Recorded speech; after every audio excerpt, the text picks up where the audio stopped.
마라나타. 우리 학생들이 이 찬양하는 모습을 이렇게 보면 알 수 없는 이 뿌듯함과 또 기쁨이 있습니다. 오늘 공교롭게도 예배당 인근에서 큐어 축제를 이렇게 하게 되는데, 세상은 하나님의 말씀대로 그 예정한 대로 이렇게 흘러가고 있습니다. 마지막 때가 이렇게 가까이 왔는데, 그러한 때일수록 더욱더 복음을 더 힘있게 전해야겠다, 그런 생각을 이렇게 가져봅니다. 오늘 말씀은 다음 주에 침례식이 있는데요, 침례에 관련돼서 좀 교제를 나눌까 합니다. 침례에 순종하실 분들이 이 가운데 몇 분 계시고, 또 대다수 분들은 침례에 순종한 경험이 있는데, 어떤 의미로 침례를 받고 그 침례를 받을 때 주님께 향해 드렸던 그 고백과 결단, 그 마음, 그런 것들이 지금도 우리 마음 가운데서 주장하고 있고 또 그 가운데 살고 있는지 한번 이 시간을 통해서 교제를 나누기를 원합니다. 여기 제가 사진으로 한 장 보여드리는 어떤 물체가 있는데요, 이 물체가 무엇을 하는 물체일까요? 네, 힌트가 나왔습니다. 건축, 집을 지을 때 사용하는 건데요, 이게 명칭이 뭘까요? 네, 다림줄입니다. 다림줄. 요즘은 다림줄을 사용하기도 하고 또 레이저로 사용하기도 하는데, 벽돌을 올릴 때, 건축물의 벽돌을 올릴 때 그것이 반듯하게 올라가는지 똑바로 올라가는지 기준이 필요한데, 그때 이렇게 실에다가 무거운 이런 것을 매달아 놓으면 그 무게 때문에 이 실이 쭉 펴지면서 반듯하게 되면서 여기 이것을 기준 삼아서 벽을 이렇게 세우는 것이죠. 만약에 이게 없다면 눈대중으로 그냥 대충 반듯하겠지 하고 벽들을 세우면 알고 보면 나중에 이렇게 대 보면 이거 삐뚤어졌네, 다시 허물고 지을 수가 없잖아요. 그래서 이 다림줄을 이용해서 건축물을 짓습니다. 우리 신앙이 하나의 건축물과 같다면 이 다림줄과 같은 역할이 무엇이냐? 바로 하나님의 말씀이죠. 우리의 심령과 우리의 성정은 매일매일 시시각각으로 달라집니다. 어제 영적으로 충만하고 또 기쁨과 평안이 있다가도 또 오늘 또 언제 그랬냐 하는 듯이 어떤 일이나 사건으로 인해서 마음의 평안이 깨지고 또 주님을 잊어버리고 또 그냥 일상대로 살아가고 하는 모습들이 또 우리의 모습이기도 합니다. 그렇기 때문에 하나님께서 매일매일의 하나님의 말씀을 통해서 우리 마음이 하나님께 향하기를 바라시는 것을 이렇게 보게 됩니다. 침례에 대해서도 이제 침례 받았으니까 이제 됐다, 나는 침례 받아서 이 끝이 아니라 침례 받을 때 주님께 드렸던 신앙 고백대로 우리가 바르게 신앙이 이렇게 가고 있는지, 또 그 마음 가운데서 하루하루를 살아가고 있는지, 아니면 많이 삐뚤어졌는지 이렇게 저 자신부터 살펴보게 됩니다.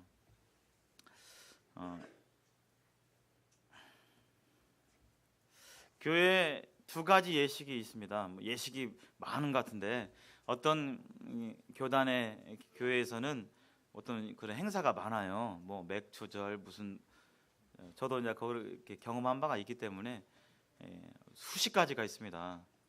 그러나 성경에서 정한 바 교회에서 두 가지 예식이 있죠. 두 가지가 어떤 것이죠?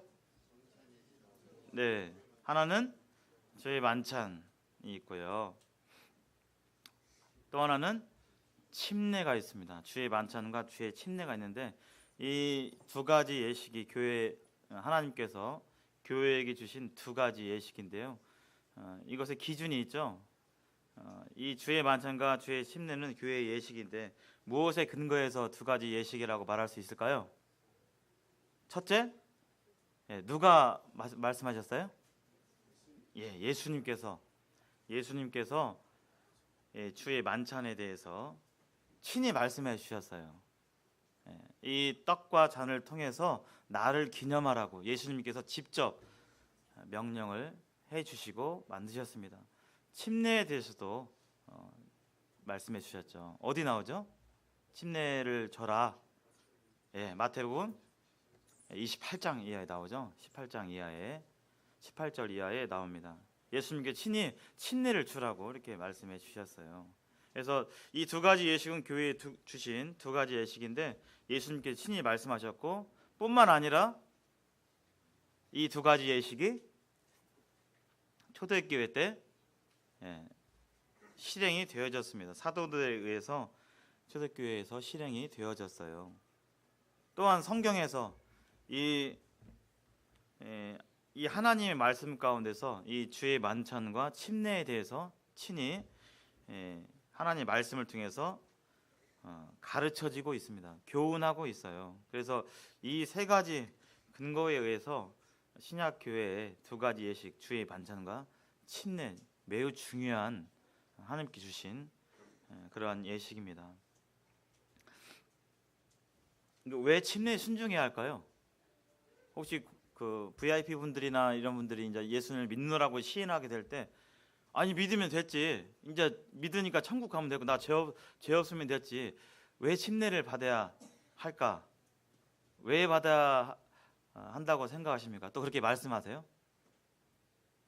왜 침례를 받아? 이제 구원받고 교회 잘 나오면 그냥 되지 않나요? 왜 침례에 순종해야 할까요? 앞에서 나왔지만 누가 말씀하셨어요? 예수님께서 말씀해 주셨어요. 이 침례에 대한 순종은 왜 해야 되는가? 아까 28장 마태복음 28장 19절 이하에 나오는데요. 같이 한번 읽겠습니다. 시작. 그러므로 너희는 가서 모든 민족을 제자로 삼아 아버지와 아들과 성령의 이름으로 세례를 베풀고 내가 너희에게 분부한 모든 것을 가르쳐 지키게 하라. 부활하신 예수님께서 마지막으로 제자들에게 하신 또 우리들에게 하신 말씀입니다. 여기 보면 너희는 가서 그랬죠. 가서. 물론 곧 VIP 분들이 우리에게 와서 왜 이렇게 교회 다니고 그냥 토요일 안 쉬지도 않고 이렇게 힘들게 사냐 이렇게 물어보는 경우가 있어요. 우리의 소망에 대해서 우리가 왜 이렇게 주님을 섬기고 교회에 나가고 또 교회에 헌신하고 주님을 위해 이렇게 사는지 물어보는 사람들이 종종 있습니다. 물론 그럴 때 가르쳐 줘야 되겠죠. 말해야 되겠죠. 그러나 주님께서 우리에게 이제 더 직접적으로 하신 말씀은 가서 이것을 복음을 전하라고 말씀해 주셨어요. 가서요. 그래서 우리 가운데 필리핀으로 저기 남아공으로 직접 가셔서 이 말씀을 순종하는 분들이 계시고요. 우리도 이 가라는 이 명령을 동일하게 받은 지체인 것을 보게 됩니다. 가서 누구한테 가야 할까요? 우리는 누구한테 갈까요? 나의 믿지 않는 친지, 친구, 또 직장의 김대리, 김과장 이런 분들한테 직접 가셔야 됩니다. 또 학교 친구들에게 직접 가야 돼요. 하나님께서는 가라고 하셨어요. 근데 이제 저도 그렇지만 일상을 살다 보면 또 맡은 일을 하다 보면 가는 경우가 별로 없는 것 같아요. 이러다 보면 그냥 이러다가 아이고 시간 됐네. 집에 가야지. 이렇게 되는 경우가 많은데 하나님께서는 우리에게 주신 이 은혜, 이 소망에 대해서 가서 전하라고 이렇게 명령하고 있습니다. 누구한테 가야 되냐면 모든 민족에게 가서 제자를 삼으라고 말하고 있습니다. 이 제자는 믿지 않는데 제자가 될 수 없잖아요. 예수 그리스도의 복음에 대해서 믿지 않는데 제자가 될 수 없습니다. 그렇기 때문에 복음을 전해서 복음을 믿는 사람들에게 여기 아버지와 아들과 성령의 이름으로 세례, 침례를 베풀라라고 명령하셨어요. 그렇기 때문에 예수님께서 명령하셨기 때문에 이 말씀에 순종해서 우리는 믿는 자들에게 믿지 않은 사람들에게 복음을 전하고 그에게 침례를 베풀어야 되는 이유가 됩니다. 그럼 침례 베풀고 이제 끝났다. 아, 이제 침례 베풀었으니까 됐다가 아니라 뒷 말씀이 있죠. 내가 너에게 분부한 모든 것을 가르쳐 지키게 하라. 그래서 침례를 베풀면 끝나는 것이 아니라 침례에 순종한 그런 분들에게 하나님의 이 진리의 말씀을 가르칠 그런 책임이 또 먼저 믿는 우리에게 있습니다. 또 믿는 분들은 침례 받았으니까 됐다, 이제 나 이제 침례 받았으니까 이제 정식 뭐 됐다 해가지고 끝마쳐지는 게 아니라 여기 뒤에 보면 가르쳐 지키려면 가르침을 받는다는 것은 가르침을 성경 말씀을 배워야겠죠. 교회에서 또 개인적으로 이렇게 배워야 되는 것이 또 주님의 명령입니다. 침례 받았으니까 이제 살아라가 아니라 침례를 받으시면 다음 주에 이제 침례식을 하게 되는데요. 침례 받고 침례 순종하게 되고 이렇게 한 후에 끝이 아니라 그 뒤에는 하나님의 말씀을 배우고 또 교회는 진리를 가르쳐야 하는 것이 주님의 명령 가운데 포함되어 있는 부분입니다. 그래서 주님의 명령이기 때문에 침례에 순종해야 되고요. 우리 주님, 우리의 삶의 본이 되신 우리 주님께서도 예수님께서도 침례를 받으셨습니다. 마태복음 1장 9절부터 11절 이하에 보면 예수님께서 침례를 받으셨을 때 하늘에서 그 광경을 보시고 성령이 비둘기 같이 내려오시고 하나님께서 이 광경을 흐뭇하게 기쁨으로 받으시는 장면을 볼 수가 있어요. 그래서 침례에 순종하는 것은 하나님의 명령에 순종하는 것이고 또 하나님을 기쁘시게 하는 그러한 일이기 때문에 모든 믿는 자들은 내가 이제 의인이 되었다, 이제 천국 갈 수 있게 되었다, 내가 예수님을 나의 주인으로 모셨다 하면 그것이 끝이 아니라 이제 되었다가 아니라 침례에 순종해야 하는 것을 우리가 살펴볼 수가 있습니다. 금방 우리가 마태복음 28장에서 읽어봤는데 거기에는 이제 세례로 나와 있어요. 세례. 네, 지금 제가 쓰는 말은 침례입니다. 좀 침례에 대해서 좀 살펴보겠는데요. 한자로는 침례, 침자가 아니라 잠기다, 예식예예요. 잠기는 예식, 무언가에 잠겨지는 예식이 침례입니다. 헬라어로는 이제 밥티스마, 밥티조라고 되어 있고 영어는 이 헬라어 원어 뜻은 물속에 완전히 잠기다라는 뜻이에요. 이 성경이 저희가 한글 성경인데 원어, 이 신약 성경은 헬라어로 써 있는데 그 원어 원래의 의미는 물속에 잠기다라는 의미입니다. 아까 세례로 번역된 부분이 물속에 잠기다는 부분이에요. 근데 이제 이 세례는 물에 찍어서 바르거든요. 혹시 우리 가운데 세례를 이전에 혹시 받으신 분 계세요? 한번 손 들어 보시겠어요? 여기도 몇 분 계시네요. 세례 받으신 분. 저도 받았습니다. 세례를 받았어요. 근데 그 은그릇 같은 데다가 이렇게 다른 교단에서는 은그릇 같은 데다 물을 이렇게 담아다 가지고 목사님께서 물을 순간적으로 손을, 제가 할 때는 그랬습니다. 물을 움켜 가지고 움키고 가만히 있으면 줄줄줄 빠지는데 움키고 빨리 이렇게 머리다 하면 물이 이렇게 흘러내리겠죠. 이런 식으로 이렇게 세례를 이렇게 받아요. 성경에 세례라고 이렇게 번역되어 있는데 원래의 그 성경의 원어 헬라의 의미, 그리스어의 의미는 물속에 완전히 잠기다라는 뜻입니다. 그래서 이런 의미적으로 봤을 때 세례는 씻을 세자예요. 씻는 거, 그게 아니라 잠겨져야 됩니다. 잠겨져야 되는 것이 맞습니다. 그래서 침례라고 얘기하는 것이 더 원래의 뜻에 맞는 그런 표현이죠. 그래서 침례는 완전히 잠기는 그런 예식입니다. 저 같은 경우는 이제 세례를 한번 받았고요. 침례가 아니죠. 그냥 물속에 한번 들어갔다 나온 침례교에서 한번 침례를 이렇게 받았습니다. 그리고 그건 진짜 침례가 아니죠. 그냥 물속에 들어갔다 나온 거니까요. 정말 진정한 침례는 1998년 3월 23일 날 이렇게 받았습니다. 침례의 영적인 의미를 이렇게 생각해 보게 됩니다. 과연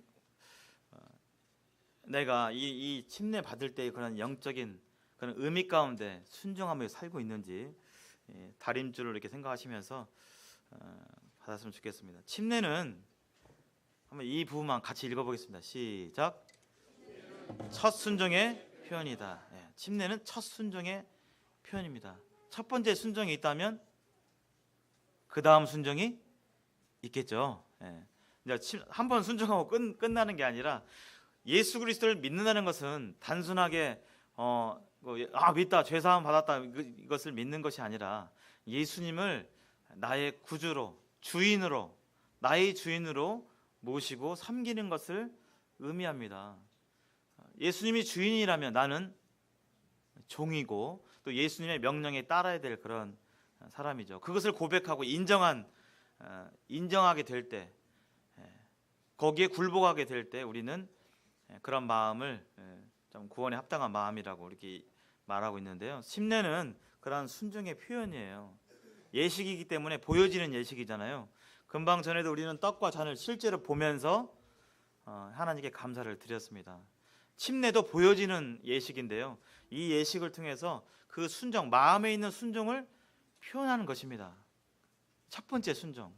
그리고 이것을 시작으로 이후에 주님의 말씀에 또 주님의 몸된 교회 가운데서 계속적으로 순종해 나가겠다는, 내 일생을 주님께 맡기고 주님을 최고로 인정하고 최고의 분으로 모시고 인정하고 살겠다는 그런 순종의 처음 표시가 되겠습니다.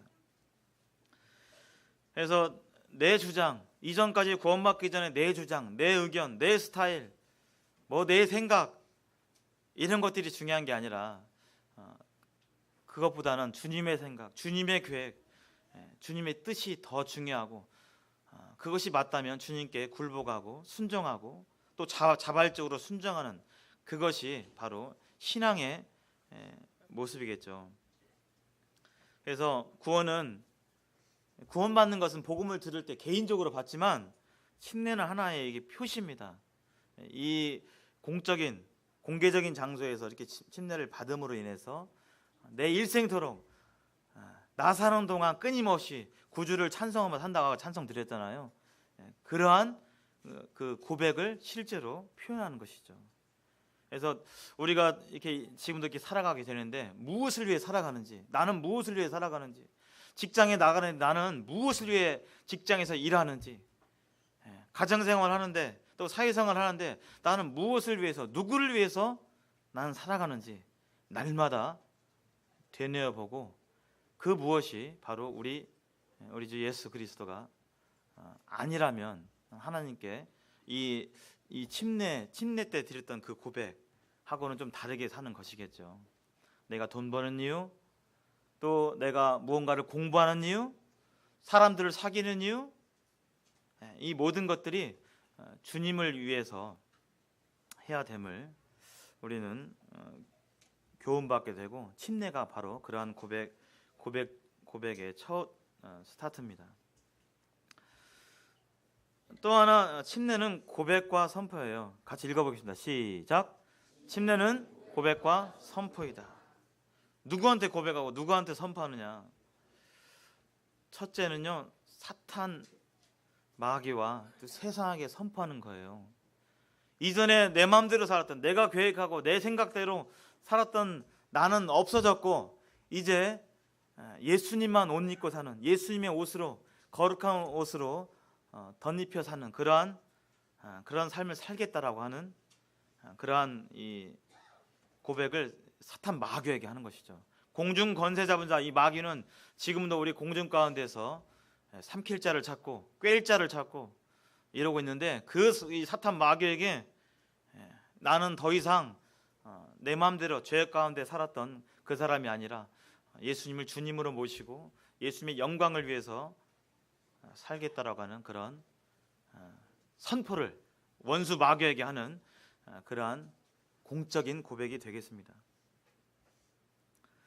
그리고 침례는 고백이죠. 자기의 신앙을 드러내는 것입니다. 드러내는 것이에요.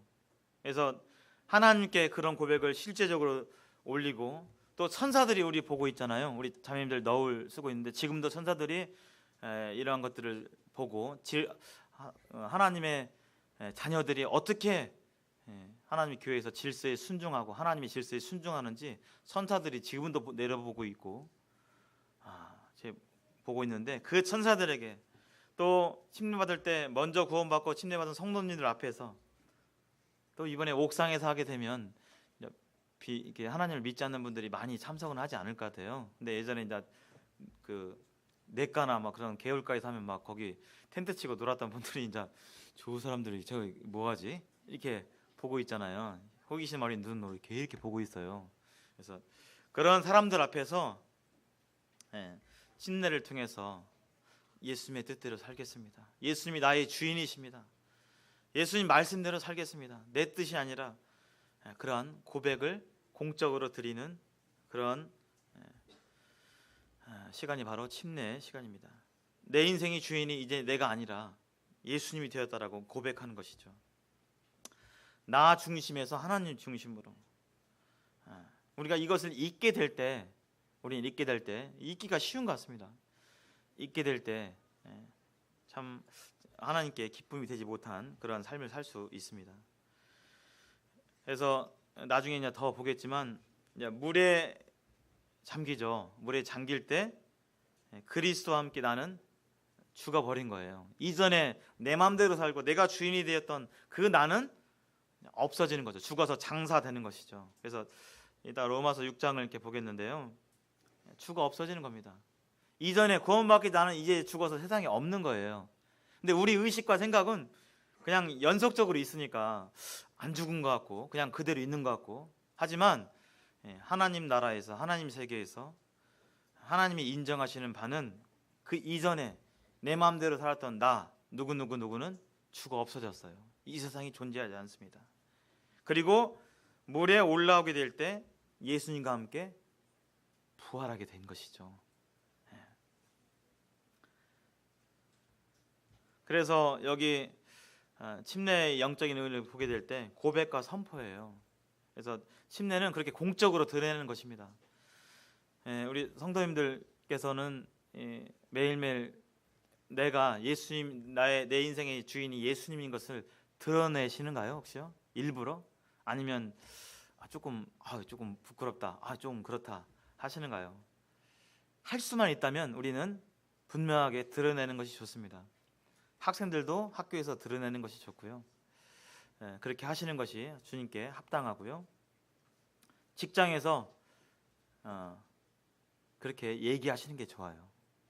그런 상황이 아니더라도 누가 안 물어봤는데도 저 예수님 믿습니다. 예수님이 저의 주인이십니다.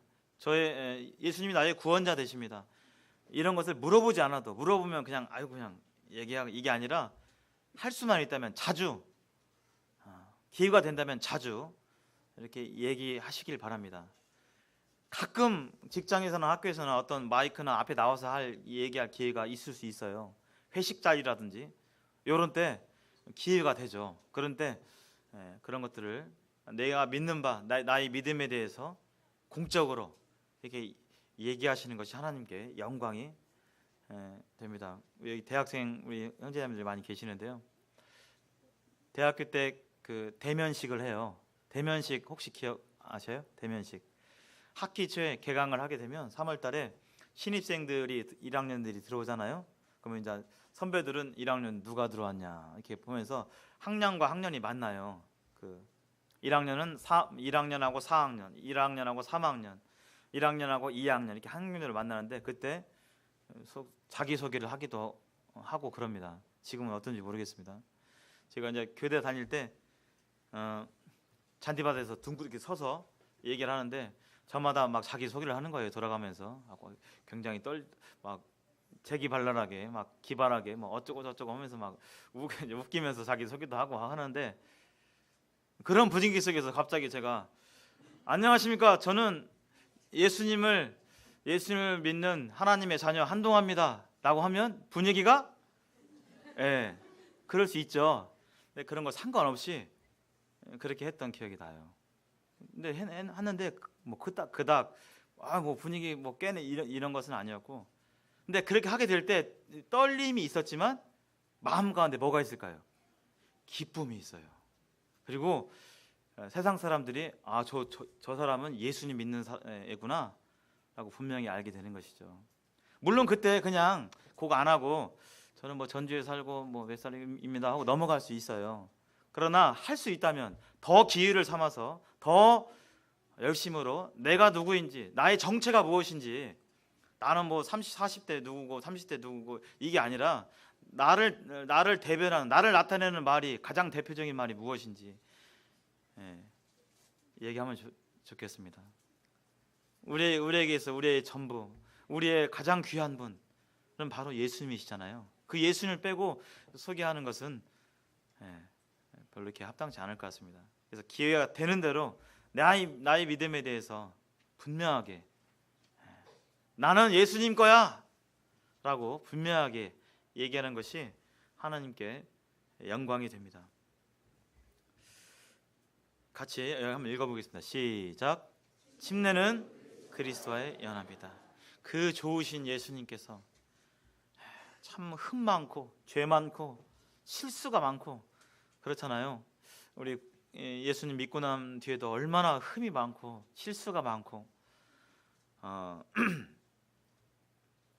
실패가 있고 그런 흠이 많은 인생이지만, 그러한 인생을 향해서, 우리를 향해서 예수님께서 얼마나 오래 참으시고 지금도 참으시고 그 긍휼을 베풀어 주시는지 참으로 기이합니다. 로마서 6장에 이러한 부분들이 이렇게 나와 있는데요. 같이 한번 짤막하게나마 보겠습니다. 로마서 6장 한번 펴 보시겠습니다. 성경 로마서 6장입니다.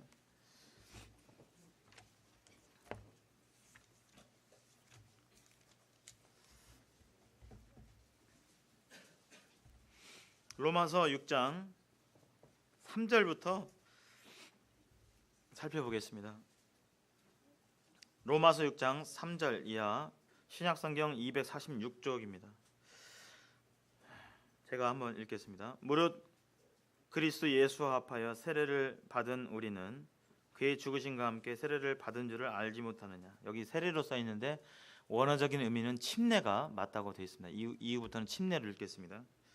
그러므로 우리가 그의 죽으심과 합하여 침례를 받음으로 그와 함께 장사되었나니 이는 아버지의 영광으로 말미암아 그리스도를 죽은 자 가운데서 살리심과 같이 우리로 또한 새 생명 가운데서 행하게 하려 함이라. 만일 우리가 그의 죽으심과 같은 모양으로 연합한 자가 되었으면 또한 그의 부활과 같은 모양으로 연합한 자도 되리라. 우리가 알거니와 우리의 옛사람이 예수와 함께 십자가에 못 박힌 것은 죄의 몸이 죽어 다시는 우리가 죄에게 종노릇하지 아니하려 함이니 이는 죽은 자가 죄에서 벗어나 의롭다 하심을 얻었습니다. 만일 우리가 그리스도와 함께 죽었으면 또한 그와 함께 살 줄을 믿노니 이는 그리스도께서 죽은 자 가운데서 살아나셨음에 다시 죽지 아니하시고 사망이 다시 그를 주장하지 못할 줄을 알미로라. 여기 3절 이하에 보면 이 침례를 통해서 또 예수님께서 십자가에서 죽으시고 또 사흘 만에 부활하시게 될 때, 우리가 예수님을 믿게 될 때 그 예수님과 온전한 연합이 이루어짐을 성경은 말하고 있습니다. 예수님과 하나가 됐다는 거예요. 예수님 따로 나 따로가 아니라 교회 가면 신이 있고 집에 가면 없고 이런 게 아니라 예수님을 믿게 될 때 그 창조주 하나님께서, 이 조물주 하나님께서 나와 완전히 하나가 됐다는 것입니다. 우리가 비록 감정적으로 좀 멀게 느껴지고 안 믿겨지고 잘 안 생각이, 그런 느낌이 안 난다 할지라도 예수님께서, 우리가 예수님을 믿게 될 때 예수님과 우리는 하나가 되었다는 거예요. 예수님의 영이 우리에게 있다는 것입니다. 우리 안에 실제로 지금도 계시고 영원히 계신다는 거예요. 영원히 우리를 버리지 아니하신다는 것입니다. 옆에 계신 분 안에 성도님들이 왜 귀하십니까? 왜 귀하세요? 네, 성도님 옆에 안에 누가 계셔요? 네, 성령님, 하나님이 계시잖아요. 하나님이 계셔요. 우리가 그것을 잊게 될 때 함부로 생각하고 때때로 함부로 말하고 이렇게 하게 되는데 우리는 늘 기억하게 됩니다. 예수를 믿게 될 때 예수님과 우리는 하나가 되었어요. 그러한 이 그리스도의 온전한 연합을 이 침례를 통해서 드러내는 것입니다. 그리고 이 하나가 되어서 예수님이 십자가에 죽으셨을 때 함께 예수님과 함께 내가 죽어버린 거예요. 그렇게 내 마음대로 살던 나, 내 뜻대로 살던 나, 하나님과 상관없이 살던 나는 죽어 없어졌어요. 이미 존재하지 않습니다. 그리고 새로운 피조물로 예수님께서 물에서 부활하셨을 때 우리는 예수님과 함께 연합해서 부활하신 그것을 우리는 기억하게 됩니다. 그래서 그러므로 누구든지 그리스도 안에 있으면 새로운 피조물이라고 그랬잖아요. 그리스도를 믿게 되면 새로운 피조물이에요. 비록 이 겉모습은 뭐 비슷한 것 같고 똑같은 것 같지만 새로운 피조물입니다. 옛사람은 죽었고 새로운 피조물로 되어서 이전 것은 지나갔으니 보라 새 것이 되었도다 이렇게 말씀해 주셨잖아요. 그래서 구원받은 이후 우리는 옛날과 다름없이 이렇게 보이지만 실제로는 옛사람은 없고 죽어버렸어요. 이 침례식을 통해서 그것을 나타내는 것입니다. 그래서 이전에 나는 죽었고 새로운 나, 즉 우리 흔히 믿는 사람들을 그리스도인이라고 합니다. 영어로는 크리스찬이라고 하는데요. 크라이스트와 그 예수님과 나가 합쳐진 말이죠. 그래서 그리스도인이라는 말이 그런 뜻입니다. 예수님과 하나가 된 사람, 그리스도로 옷 입은 사람, 나의 어떠함이 아니라 그리스도로 옷 입혀진 사람을 가리켜서 그리스도인이라고 합니다. 우리의 정체가 뭐냐? 당신은 누구냐? 저는 뭐 전주에 사는 한 뭐식입니다. 이게 아니라 우리의 정체는, 진정한 정체는 예수님의 옷을 입고 있는 사람이죠. 바로 이 침례를 통해서, 눈에 보이는 이 침례 예식을 통해서 우리와 예수님이 온전하게 연합된 사실, 영원히 연합된 이 사실을 이 침례식을 통해서 우리는 고백하고 확인하는 그런 중요한 순간입니다. 지금 성도님들께서는 침례식을 받아서 10년, 20년 이렇게 되셨지만 우리가 이것을 늘 잊지 않고 이것이 이제 침례의 의미이기 때문에 이런 가운데 우리가 살아가야 됨을 생각합니다. 침례를 누가 받느냐? 그렇다면 누가 받느냐? 아무나 받느냐? 누가 받죠? 어떤 사람에게 침례를 줍니까? 예, 맞습니다. 성경에 여러 가지 표현이 있는데요. 주의 제자, 마태복음 25장 이하의 주의 제자가 이제 침례, 주님을 믿는 사람들이 또 성령을 받은 사람들에게 침례를 주고 주님의 이름을 부르는 사람들에게 침례를 줬습니다. 이게 각각의 다른 표현인데 성경에 있는 바 종합해 보면 침례는 구원의 복음을 듣고 분명하게 거듭난 사람에게 이 침례를 줍니다. 아까 예수님께서 마태복음 28장 이하에서 명령하신 그 명령을 바로 이런 사람들에게 실행하게 되는 것이죠. 예수님을 개인의 구주로 영접한 사람, 예수님을 아는 사람 말고요, 예수님을 들어본 사람 말고요, 예수님을 나의 정말 구세주로, 구원자로, 나의 하나님으로, 나의 주인으로 분명하게 모셔드린 그분에게 바로 침례의 명령을 이렇게 하게 되는 것이죠. 실행하게 되는 것입니다. 침례는 누가 줄 수 있습니까? 침례는 누가 줄 수 있죠? 성경에 명시적으로 막 이렇게 나오진 않지만 침례는 당연히 침례 먼저 구원받고 침례 먼저 순종한 성도 가운데서 침례를 줘야 함을 보게 되고요. 또 그러면 형제자매 할 것 없이 상관없느냐? 그것이 아니라 교회에서, 지역교회, 성경에서는 전 우주적인 구원받은 사람들의 모임인 전 그런 그 성격의 교회가 있고요. 이게 눈에 보이는 이 건물은 교회가 아니지만 구원받은 성도님들의 모임, 이렇게 성도님들의 모임이 교회인데 이런 지역교회에서 행할 바를 성경에서 가르치고 있는데요. 그 지역교회 안에서 이런 예식을 행할 때 하나님께서 동등되게 자격을 또 역할을 주신 것이 아니라 바로 형제에게 이러한 역할을 주셨어요. 그래서 성경의 리더십이 그 형제에게 있기 때문에 침례를 주는 침례를 베푸는 이 주는 대상은 형제가 해야 됨을 이렇게 보게 되고요. 그리고 당연히 본이 되지 않는 집회도 성도이긴 하지만 어떤 이유로 인해서 교회에 나온 지가 막 1년, 2년 막 이런 분들에게 침례를 베풀도록 할 수는 없잖아요. 합당치 않기 때문에. 그래서 경건한 성도님들이 가운데서 한 분이 침례를 줄 수 있는 그런 부분이 되겠습니다. 그럼 침례는 언제 주는가? 언제 줘야 한다고 생각하십니까? 지역교회마다 다르고 하긴 한데 성경에서는 복음을 듣고 구원받으면 바로 침례를 주는 상황을 우리는 살펴볼 수가 있습니다. 에티오피아 내시라든지요, 또 뭐 그 빌립보 간수의 가족들이라든지 그냥 복음 듣고 구원받고 바로 침례를 주는 경우가 있는데요. 좀 잘 살펴봐야 될 부분도 있어요. 오늘날에는 그러면 복음 전하고 믿습니다 하게 될 때 바로 갑시다 저기 이렇게 하기는 어렵습니다. 물론 그렇게 그것이 전혀 불가능하다 그건 아니에요. 그러나 성경에서 이 어떤 상황 가운데 침례를 베푼 상황하고 오늘날의 상황이 조금은 다를 수 있어요. 왜냐하면 초대교회 당시 초대교회에서 이 침례를 베푸고 하게 될 때 초대교회 당시에는 이 예수님을 믿는다는 그 사실은 굉장한 목숨을 담보로 하는 죽을 것을 각오하고 예수님을 시인하는 거예요. 왜냐하면 실제로 그렇게 되었으니까요.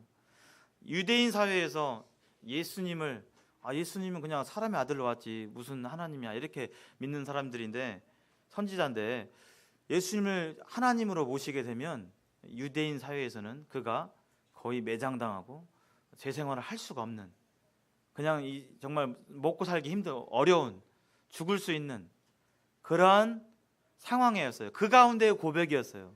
그러니까 그것이 두렵고 예수님을 정말 하나님으로 나의 모든 것을 책임져 주실 그런 분으로 믿지 않으면 그러한 고백을 쉽게 할 수가 없었어요. 그냥 믿기만 하면 되지 이런 게 아니라 예수님을 시인한다는 건 자체는 내가 죽을 수도 있다. 내가 잡혀가서 고문당하고 죽을 수도 있다 라는 것을 그런 상황 가운데 이 시인하는 것이거든요.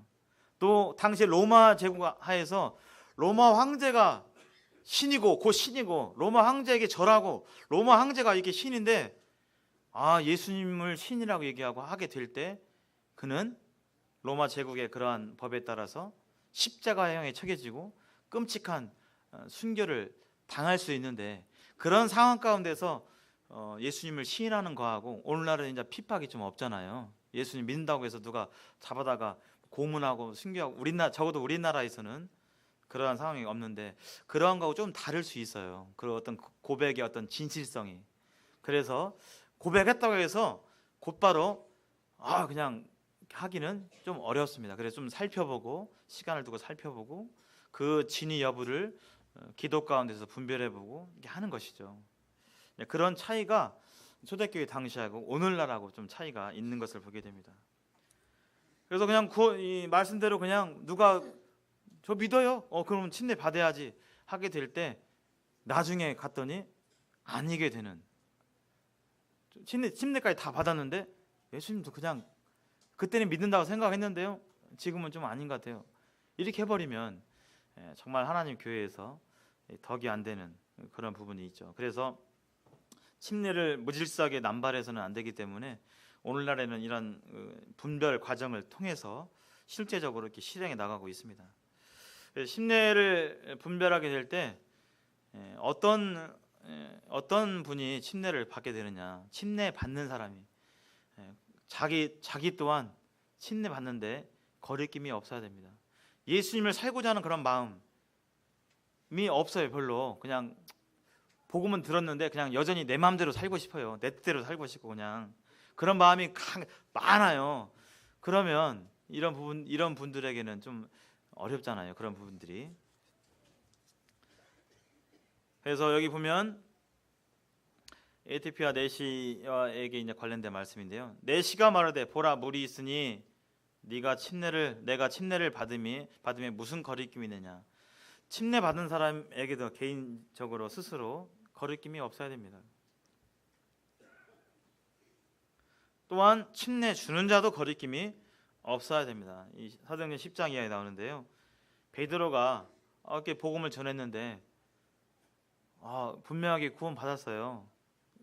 베드로는 사도이기 때문에 이런 분이 분명했죠. 이 사람들이 구원 받았는데 우리와 같이 성령을 받았으니 누가 능히 물로 침례 베품을 그 말이요. 침례 베푸는 분에게도 그런 부분에 자유함과 확신이 있었어요. 거리낌이 없었어요. 조금 이게 꺼림직한데 이게 아니라 받는 사람이나 주는 사람이나 거리낌이 없는 상태에서 이렇게 침례를 행했던 부분들을 우리는 살펴볼 수 있습니다. 그래서 초대교회 당시나 지금이나 조금 다르긴 하지만 신앙 고백이 확실하면 지치지 않고 실행했던 모습을 이렇게 보게 됩니다. 에티오피아 내시라든지요, 빌립보 간수라든지. 오늘날에는 이런 신앙에 대해서 좀 더 분별해 보죠. 그 시대상이 다르기 때문에. 얼마 안 되는 이 한국 교회 역사 가운데서도 초창기 때 70년대, 80년대 믿음을 시인한 그런 상황하고 지금 상황하고 똑같지가 않아요. 상황이 다릅니다. 그래서 이 침례는 중요한 예식이기 때문에 정말 기도하고 분별하고 하는 부분들이 필요하죠. 그래서 우리가 행위를 보면서 행위로만 그것을 기준 삼아서 침례를 주고 구원 여부를 하진 않잖아요. 그러나 믿는 자에게는 그가 분명히 믿었다면 변화가 있을 수밖에 없는 걸 보게 됩니다. 그 변화의 차이는 들쑥날 어떤 분은 막 급격한 부분도 있고 어떤 서서히 오는 분도 있지만 그러한 부분들을 우리는 분별해 보면서 침례를 이렇게 분별하게 되는 것이죠. 그래서 이따가 애찬 후에 바로 이제 또 그러한 시간들을 가지고 또 지금까지도 그렇게 소그룹에서 또 간증해 보시고 또 이렇게 하면서 이런 과정을 지역교회 내 실제적으로 이렇게 하는 것을 보게 됩니다. 어디서 받는가, 어떻게 받는가. 그래서 성경에 보면 요한이 준 이 회개의 침례, 예수님이 받으신 침례, 또 내시가 받은 침례를 이렇게 보면요, 다 요단강에서 그에게 침례를 받더니 그 다음에 예수님도 물에서 올라오실새 에티오피아 내시가 빌립과 내시가 둘 다 물에 내려가 이런 구절들을 살펴보게 될 때 다 공통점이 물이 많은 곳이었어요. 그냥 물을 조금 찍어 바르는 그런 것이 아니라 성경에서는 의미로도 그렇고 실제적으로도 물이 많은 곳에서 침례를 베풀었습니다. 그래서 완전히 몸이 잠길 만한 많은 물이 있는 곳, 그곳이면 어디든지 가능합니다. 그래서 강가라든지 냇가라든지 바닷가라든지 수영장에서라든지 다음 주에는 좀 그 침례탕을 이렇게 그 안에서 이렇게 하게 되는 것이죠. 그래서 고려를 했어요. 몸에 물이 다 잠겨야 되니까 수영장의 높이가 어느 정도여야 할까요? 수영장의 높이가 한 애들 노는 튜브 같이 한 30cm 되면 할 수가 있을까요? 없죠. 그걸 감안해 가지고 어느 정도 높이가 되는 1m 좀 넘는 배 쪽으로 와야 이렇게 누웠을 때 이렇게 다 잠기게 되니까 이런 부분들을 이렇게 고려해서 이렇게 구입을 했습니다. 어떻게 또 받느냐? 삼위 하나님의 이름으로 아버지 하나님과 아들 예수 그리스도와 성령의 이름으로 우리는 침례를 줍니다. 예수님께서 이렇게 명령하셨기 때문에. 그리고 완전히 잠김으로 침례를 베풀어요. 왜냐하면 침례의 뜻이 원어적으로 완전히 잠겨야 되는 것이 맞고요. 문맥적으로 아까 우리 성경 말씀에 읽어보니까 많은 물에서 베풀었다는 것을 확인할 수가 있었고 또 의미적으로 우리는 침례를 받게 될 때 예수님과 함께 잠겨야 장사되는 것과 관련이 있거든요. 매장되는 것과 관련이 있습니다. 이 장례는 장사죠. 그래서 완전히 매장되는데 발 하나만 내놓고 매장하는 경우는 묻는 경우는 없잖아요. 큰일 나죠. 그래서 완전히 다 잠겨야 하는 것이 맞기 때문에 완전히 이렇게 잠겼다 일어남으로 침례를 행하게 됩니다. 단번에 이렇게 하게 되는 것이죠. 흔히 침례에 대한 오해가 있어요. 어떤 데에서는 침례를 그냥 적당히 교회 나 이제 인정해주는 그런 모습으로 그런 의미로 이해해서 교회 좀 나오고 그러면 침례 뭐 안 주나? 이렇게 오해하는 분들이 계셔요. 그러나 침례는 아까도 서두에서 말씀드린 바 예수님이 교회에게 주신 중요한 두 가지 예식이고 매우 중요한 영적인 의미를 담고 있습니다. 그래서 이 침례를 받으면 그때부터 나는 뭐 하나님 천국에 갈 수 있다. 이건 상관이 없어요. 침례는 죄사함과 상관이 없습니다. 오히려 죄사함 받은 사람이 그 죄사함 받은 고백을 이 침례를 통해 하는 것이죠. 침례를 받음으로 죄가 없어지고 침례를 받아서 하나님의 자녀가 되는 것은 아닙니다. 그래서 구원받지 않은 상태에서 세례를 뭐 3번 받건 침례를 3번 받건 의미가 없어요. 그냥 물에 그냥 들었다가 나온 것뿐이에요.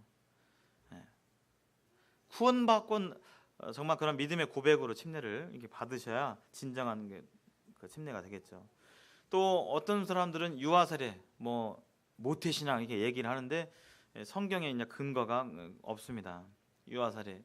그래서 뭐 주 예수를 믿으라 그리하면 너와 내 집이 구원을 얻으리라 하면서 온 집이 구원 받았다면서 그냥 그 집에는 애들도 있었을 거 아니야 이렇게 말씀하는 분도 계시는데 그런 명시적인 구절은 없어요. 오히려 성경은 혈통으로나 육정으로 나지 않는다고 말하고 있습니다. 구원이 내가 신실하기 때문에 내 자식은 자동적으로 하나님을 믿는 하나님의 자녀가 돼 이것은 아니에요. 이건 성경적이지 않습니다. 성경에 그런 구절이 없습니다. 그래서 유아 세례는 침례에 대해서 의미가 없는 것이죠. 또 약식 세례, 이거 지금도 많이 하고 있죠. 유아 세례는 약식 세례 이렇게 하고 있는데 여러 가지 이유로 어떤 이유로 몸이 불편한 분들이라든지 뭐 여러 가지 이유로 약식 세례를 하는 경우가 있는데 아까도 살펴본 바 여러 가지 의미로 물에 완전히 잠겨야 됨을 우리는 하나님의 말씀을 통해 살펴볼 수가 있습니다. 그래서 침례를 받게 되면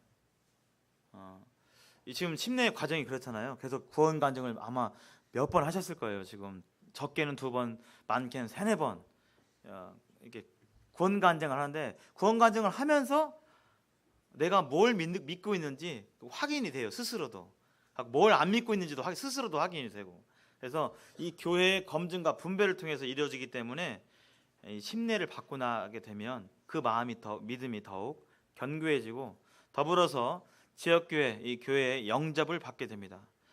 이 교회를 가리켜서 하나님의 집이라고 말하고 있는데 이제 침례를 받게 된 후부터는 하나님의 가족 또 형제 또는 자매로서 인정을 하게 되죠. 그래서 이제 부를 때 어떻게 불러요? 형제, 자매. 이거 아무리 대통령이라 할지라도 저 유엔 사무총장이 여기 교회에 방문했다 할지라도 우리는 체면적으로 그를 예우해야 한다는 그런 수준에서 아이고 형제님이라고 부르지 않습니다. 부를 수 없어요. 그만큼 중요한 호칭입니다. 아무나 쓸 수 없는 대통령도 함부로 줄 수 없는 그런 소중한 이 명칭이 형제 자매입니다. 그래서 우리 서로를 부를 때 정말 귀한 호칭, 소중한 호칭 이렇게 잘 부르시면 좋을 것 같고요. 침례를 받음으로 이제 지역교회 내에서 예배를 공적으로 드릴 수 있고 또 기도할 수 있고 또 간증도 나눌 수 있고 또 하나님께서 은사를 따라서 사역할 수 있는 그런 권리와 책임이 주어집니다.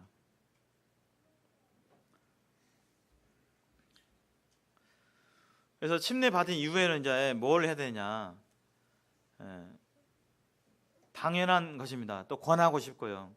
침례 받은 직후부터 26일 날 침례를 받으면 그 다음에 6월 2일이 되겠죠. 그날부터 침례 받으신 분들은 형제님이라면 예배 입술을 벌려서 감사에 참여하는 것이 마땅하고 하나님께서 기쁘시게 받으실 만합니다.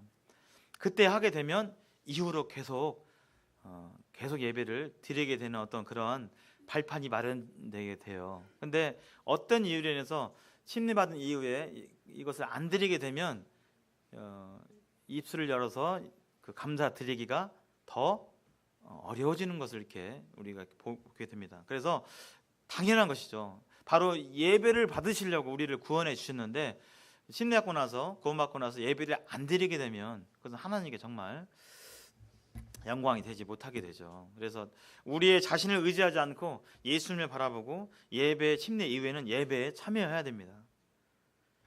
그리고 이제 내 뜻대로가 아니라 하나님의 말씀 안에서 살아가야 돼요. 말씀 안에 살아가려면 말씀을 읽어야 돼요.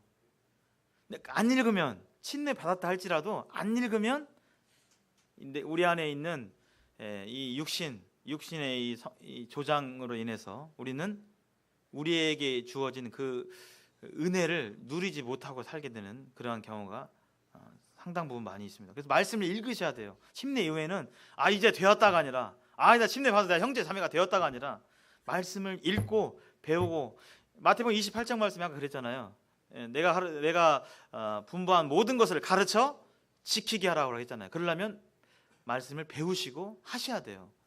근데 그것이 어떤 이유로 안 되면 말씀을 배우는 게 안 되면 이렇게 또 말씀을 읽으셔야 되는데 쉽지 않습니다. 말씀 읽는 게 쉽지 않아요. 사탄 마귀가 날마다 말씀 못 읽게 방해합니다.